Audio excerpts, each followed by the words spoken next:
these Ghanaians have said it is time for them to start living, because they don't feel safe in South Africa. They feel their lives is under threat.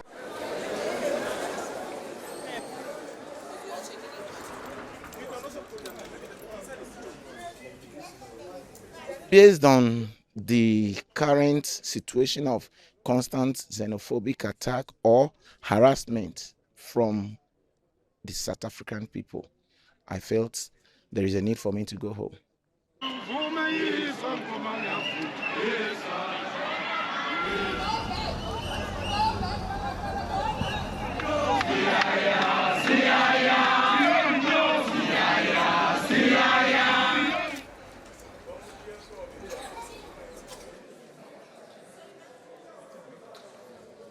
Well, several of them are people attacked. Several of them are people that have been battered by people, beaten by people. People go to their shops. I can show you images of some of them who are on the buses. The most important thing is that none of them lost their lives.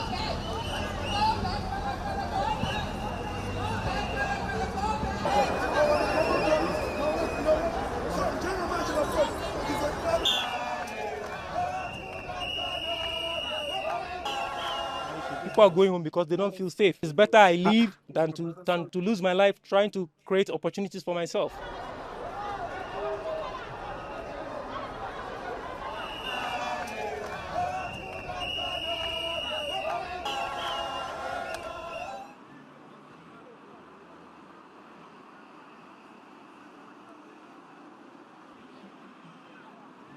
About 300 Ghanaians arrived in Accra aboard an Ethiopian Airlines flight after being repatriated from South Africa following escalating xenophobic tensions.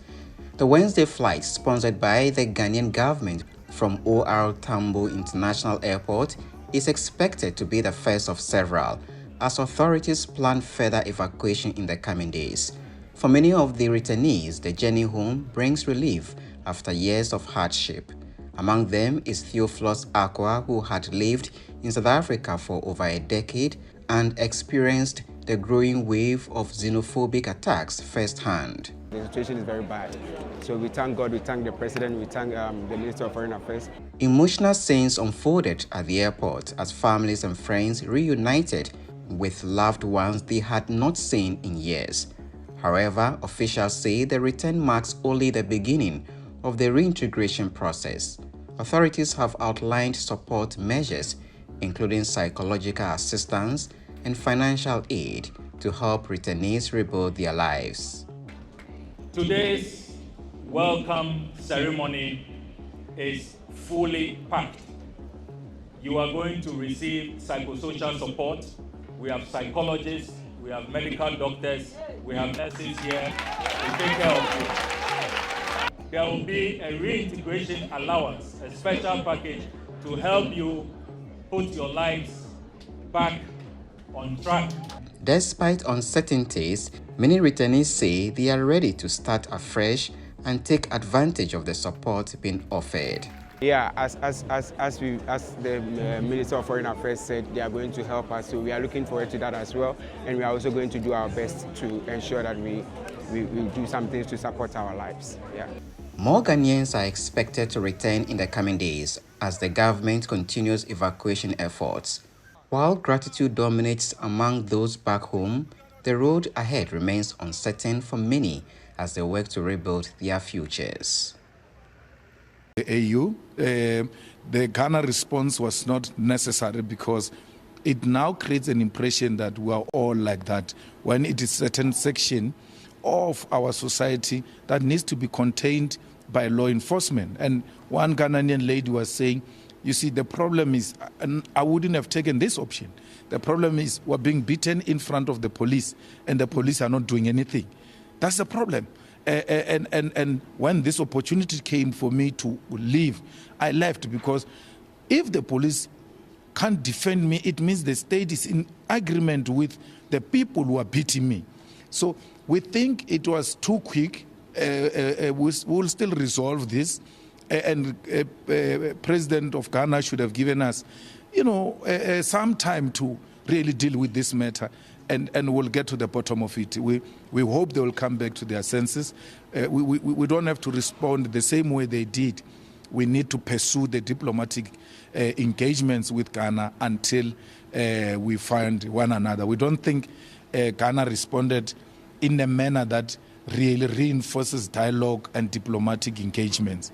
It actually creates a very bad, extreme situation, which is not. It's a selected few, and we are pursuing and persuading government to still act on those few. And we're saying to them, they must give us some time, they must be patient, and those who don't feel safe, especially the legally documented Ghanaians, should be able to run to police stations for safety, and then they will be directed to rightful places where they will be secured. But, you know, it's an emotional issue for many of them, understandably so, but the reaction of government should have been, postponed a bit to give us an opportunity to deal with what is happening here in South Africa. My last question, I'm sure the colleagues would also want to talk about local issues.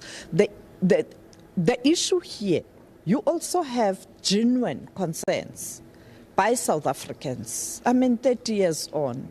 In English, it's a hyperbole, ngezulu ihaba, where I think the Ghanaian government really overreacted. I think it's disappointing, man. I think we've had a lot of respect for Ghana as a country and for the people of Ghana, and we still do. But for them to react in the way that they did is largely dishonest, because for them to claim that there were people who were beaten up when they know there were no people beaten up, and for the Minister of Police to even echo that is absolutely ridiculous.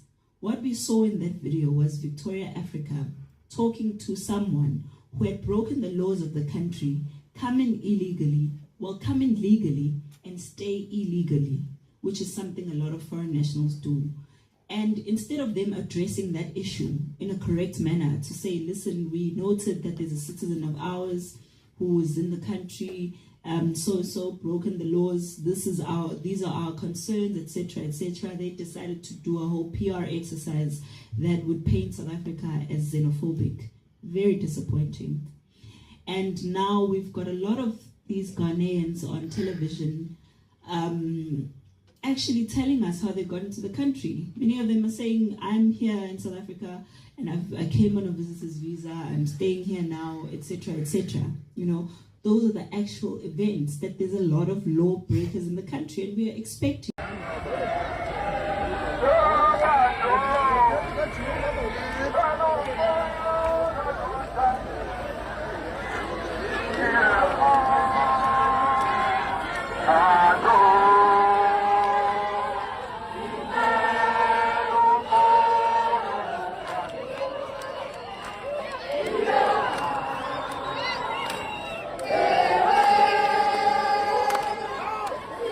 Guys, this is so disheartening. Whatever is going on between South Africa and Ghana, I feel like this is not necessary. The xenophobia, the way how things are being done is not just right.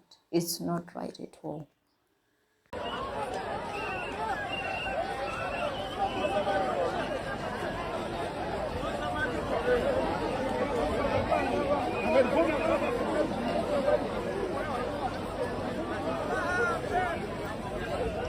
My brothers must go.